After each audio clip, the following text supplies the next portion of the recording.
Sir వివేక హత్య కేసుకు సంబంధించి షర్మిల గారు అండ్ సునీత గారు ఎటువంటి కామెంట్స్ చేస్తున్నాం మనం చూస్తున్నాం. అవినాష్ రెడ్డి గారి పైన ఎన్నో ఆరోపణలు చేయడం చూస్తున్నాం. అయితే ఇప్పుడు దీనిపైన హైకోర్టు సీరియస్ అయింది, వీళ్ళిద్దరిని కూడా గట్టిగా మందలించింది అని చెప్తున్నారు. మరి వివేక హత్య కేసుకు సంబంధించి హైకోర్టు ఎటువంటి కామెంట్స్ చేసింది సార్?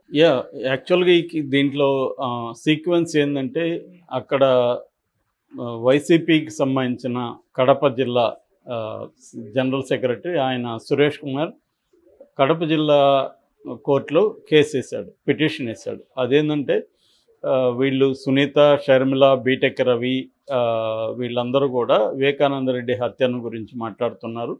అవినాష్ రెడ్డిని హంతకుడు అంటున్నారు, జగన్ని హంతకుడికి ఆశ్రయం ఇచ్చాడని చెప్తున్నారు. దీన్ని మాట్లాడద్దు అని ఆపండి, ఎందుకంటే ఇది కోర్టులో ఉంది, ఎలక్షన్లో ప్రత్యర్థిని హంతకుడని ఎలా అంటారు, ఇవన్నీ పెడుతూ ఆయన పిటిషన్ వేశాడు. వీళ్ళ వాదనలు, ప్రతివాదుల వాదనలు వినకుండానే అక్కడ డిస్ట్రిక్ట్ జడ్జి ఎవరు కూడా దీని మీద మాట్లాడకండి అని ఆదేశాలు ఇచ్చారు. ఇప్పుడు ఆదేశాల మీద ఏం చేశారంటే ఇటు సునీత, బీటెక్ రవి, షర్మిల వీళ్ళందరూ అక్కడ డిస్ట్రిక్ట్ కోర్టులో అప్పీల్కి వెళ్ళారు. ఆదేశాల మీద అంటే తీర్పు మీద మళ్ళీ అప్పీల్కి వెళ్ళారు. దీన్ని మీరు పరిశీలించండి, మేము మాట్లాడాల్సిన అవసరం ఉంది, మాకు అన్యాయం జరిగింది. రెండోది, మేము పబ్లిక్ డొమైన్లో ఉన్న విషయాలనే మాట్లాడుతున్నాం, సిబిఐ డాక్యుమెంట్స్ పబ్లిక్ డొమైన్లో ఉంది, వాటిని మాట్లాడుతున్నాం అనేది కూడా వీళ్ళు వేశారు. దాని మీద ఏమి తేల్చలేదు. దాంతో వీళ్ళు ఏం చేశారు, హైకోర్టుకి వేశారు. మురళీధర్ రావు, వెంకటేశ్వరరావు అని ఇద్దరు అడ్వకేట్స్ని పెట్టుకొని హైకోర్టుకు వచ్చారు. హైకోర్టులో వేశారు. హైకోర్టులో నిన్న దాని మీద విచారణ జరిపి నిన్న కొన్ని కామెంట్స్ సీరియస్గా ఇద్దరు ద్విసభ్య ధర్మాసనం, నరేందర్ అండ్ వెంకటేశ్వరరావు ఇద్దరు ధర్మాసనం సీరియస్ కామెంట్స్ చేసింది. ఆ కామెంట్స్ ఏంటంటే, అసలు మీరు ఎలా మాట్లాడతారు, ఆల్రెడీ కేసు ఉన్నప్పుడు కోర్టులో ఇప్పటి వరకు అతన్ని నిందితుడు తప్ప అతనేమి నేరస్తుడని కోర్టు తేల్చినప్పుడు మీరు హంతకుడని ఎలా అంటారు అని సునీతను, షర్మిలను, బీటెక్ రవిని కోర్టు ప్రశ్నించింది. నేను చాలాసార్లు ఇదే పాయింట్ చెప్పాను, వీళ్ళు హంతకుడు అనడం కరెక్ట్ కాదు, అది కూడా ఎలక్షన్లో ప్రత్యర్థిగా షర్మిలకు ప్రత్యర్థిగా ఉన్న వ్యక్తిని పట్టుకొని నువ్వు హంతకుడని ఎలా అంటావు? ఆయన ఒక కేసులో నిందితుడు మాత్రం. అట్లా అనుకుంటే షర్మిల మీద కూడా కేసులు ఉన్నాయి తెలంగాణలో. అట్లాంటప్పుడు షర్మిలను కూడా అనొచ్చుగా. షర్మిల మీద కూడా పోలీసుల మీద అటాక్, ఇట్లాంటి కేసులు చాలా ఉన్నాయి కదా ఆమె మీద. కాబట్టి అది రాంగు, ఖచ్చితంగా అది కోర్టులు కూడా గట్టిగానే అంటాయని చెప్పాను. కానీ మన న్యాయ వ్యవస్థ చాలా ఆలస్యంగా స్పందిస్తుంది కాబట్టి ఇప్పటికి లేట్ అయిపోయింది ఆల్రెడీ. ఇంకేముంది, ఇంకా 9 రోజులు ఉంది. సో ఇప్పుడు అని కూడా లాభం లేదు. సో ఏదేమైనా కోర్టు అయితే చాలా సీరియస్గా తీసుకునింది. దీన్ని కోర్టు ధిక్కారం కిందికి వస్తుందని కూడా కోర్టు చెప్పింది. కోర్టు ఒక ముద్దాయిని, కోర్టులో కేసు ఉన్న ఒక ముద్దాయిని, ఇంకా ట్రయలే స్టార్ట్ కాల, ఆ ముద్దాయిని పట్టుకొని తనని నేరస్తుడు అని చెప్పడం, హంతకుడని మాట్లాడడం, హంతకుడికి ఆశ్రయం ఇచ్చాడని మాట్లాడడం, అది కూడా అడిగింది. హంతకుడికి ఆశ్రయం ఇచ్చాడని మీరు ఎలా మాట్లాడతారు అని కూడా అడిగింది. వీళ్ళు కూడా వీళ్ళ తరపున వాదనలు వినిపించారు. మేము పబ్లిక్ డొమైన్లో ఉన్న సిబిఐ డాక్యుమెంట్స్ నుంచి మాట్లాడుతామంటే, సిబిఐ డాక్యుమెంట్స్లో ఏముంది, నేరస్తుడని ఉందా? లేదు కదా. నేరం ఆరోపించారు సిబిఐలు, మీరు అది మాట్లాడండి. అది కాకుండా అతన్ని హంతకుడనే కదా మాట్లాడుతున్నారు. హంతకుడికి ఆశ్రయం ఇచ్చారు, హంతకుడిని ఇక్కడ పెట్టారు, హంతకుడిని గెలిపిస్తారా, నన్ను గెలిపిస్తారా అని ఆమె మాట్లాడుతుంది. సో ఇది రాంగు అనేది కోర్టు చెప్పింది. సో వీళ్ళిద్దరూ విచ్చలవిడిగా రెచ్చిపోయారు, అక్క చెల్లెలు.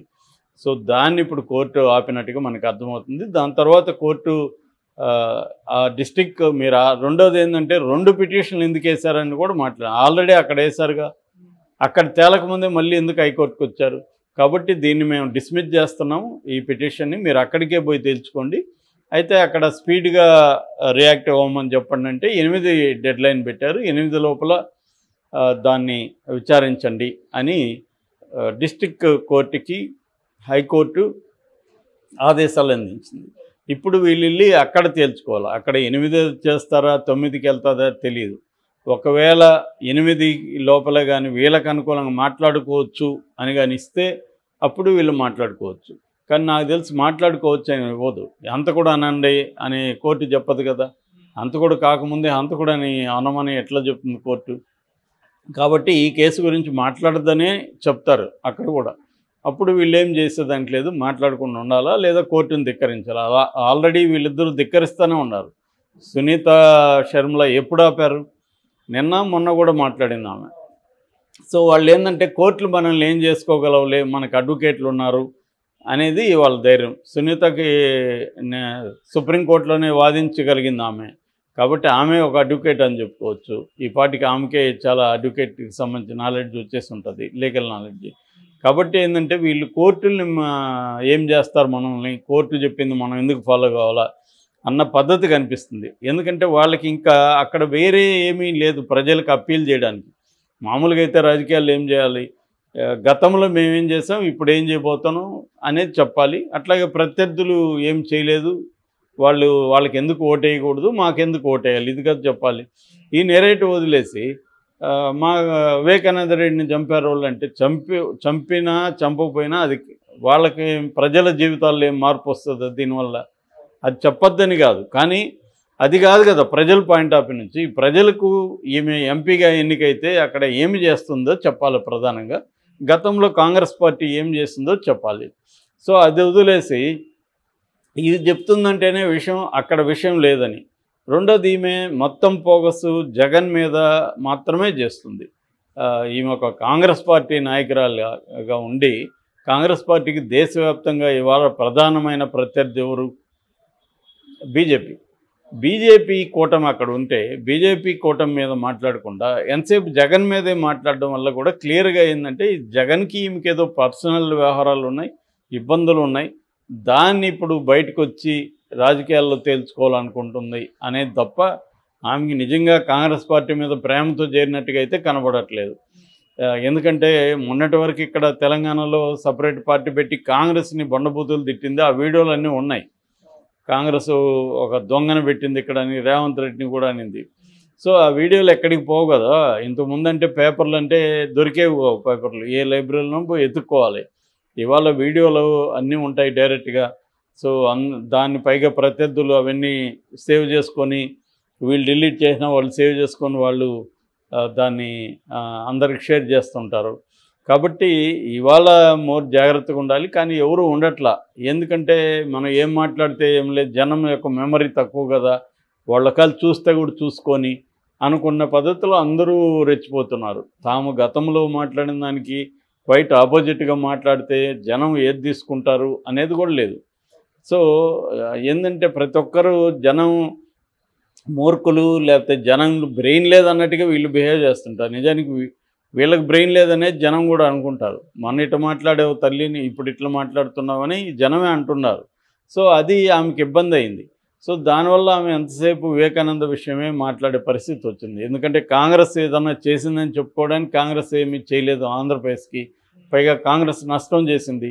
ప్రత్యేక హోదా చట్టాన్నన్నా తీసుకొచ్చుంటే ఈరోజు బీజేపీని కోర్టుల్లో అన్నా ఛాలెంజ్ చేసే అవకాశం ఉంటుంది. చట్టం తీసుకురాలేదు. ప్రత్యేక హోదా ఇస్తానని చెప్పింది కానీ ప్రత్యేక హోదా ఇవ్వాలి అనేది ఒక చట్టం రూపంలో దాన్ని తీసుకొని వచ్చి ఉంటే ఈ పాటికి ఇదే ఉండేది. ఏ రకంగానూ కాంగ్రెస్ పార్టీ ఆంధ్రప్రదేశ్ ఏర్పడినాక కాంగ్రెస్ పార్టీ వల్ల ఆంధ్రప్రదేశ్కి ఏం ఉపయోగం లేదు. పైగా అడ్డగోలుగా చీల్చినప్పుడు రాష్ట్రాన్ని చీల్చినప్పుడు ఇబ్బంది పడేది ఆంధ్రప్రదేశ్. ఎందుకంటే ఇది రిచ్ స్టేటు, హైదరాబాద్ వీళ్ళకుంది. ఉమ్మడి ఆంధ్రప్రదేశ్లో కూడా 45% రాష్ట్ర ఆదాయం హైదరాబాద్ నుంచి వచ్చేది.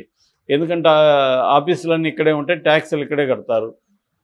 సో ఇవన్నీ చూసుకొని వాళ్ళకి ఏమేమి ఇవ్వాలి అవన్నీ కూడా ఒక ప్రాపర్గా కూడా సోనియా గాంధీ చేయలేదు. దానివల్ల కాంగ్రెస్ మీద వాళ్ళకి తీవ్రమైన కోపం ఉంది. సో అందుకని ఇప్పుడు ఆమె వచ్చి అక్కడ కాంగ్రెస్ పార్టీ గొప్పగా చేసింది అని చెప్పడానికి ఏం లేదు అక్కడ. అందుకని పర్సనల్ ఇష్యూస్ని తీసుకొచ్చి మాట్లాడుతుంది. సునీత కూడా కోర్టుల్లో తేల్చుకోవాలి. కోర్టులో ఆమె ఎందుకు తేల్చుకోవట్లేదు అర్థం కాలేదు. యాక్చువల్గా అవినాష్ రెడ్డి బెయిల్కి సంబంధించి ఎప్పుడో వెళ్ళింది ఆమె, తర్వాత ఆమె వెనక్కి వచ్చింది, చేయట్లేదు. సో ఇదంతా జగన్కి వీళ్ళకి కలిసి డ్రామా ఆడుతున్నారనే డౌట్ కూడా చాలామందిలో ఉంది నిజానికి. ఎందుకంటే వ్యవహారం అంతా చూస్తే వీళ్ళు ఒక పొలిటికల్ మెచ్యూరిటీ ఉన్న నాయకురాల్లాగా బిహేవ్ చేయట్లేదు. సో ఇది జగను అన్నా జైలులో ఆడిస్తున్నారా అనేది కూడా తెలియదు. కానీ కూటమి కూడా దీని పట్ల క్లారిటీ ఉన్నట్లేదు. చంద్రబాబు ఒక మాట అన్నాడు మధ్యలో, మళ్ళీ ఏం అనట్లేదు. మోడీ ఏమో అనేసిపోయాడు అన్నా చెల్లెల డ్రామా అని. మళ్ళీ ఇప్పుడు వస్తున్నాడు 8వ తేదీ. మరి ఆయన మళ్ళీ దీని మీద మాట్లాడతా లేదో తెలియదు, చూడాలి.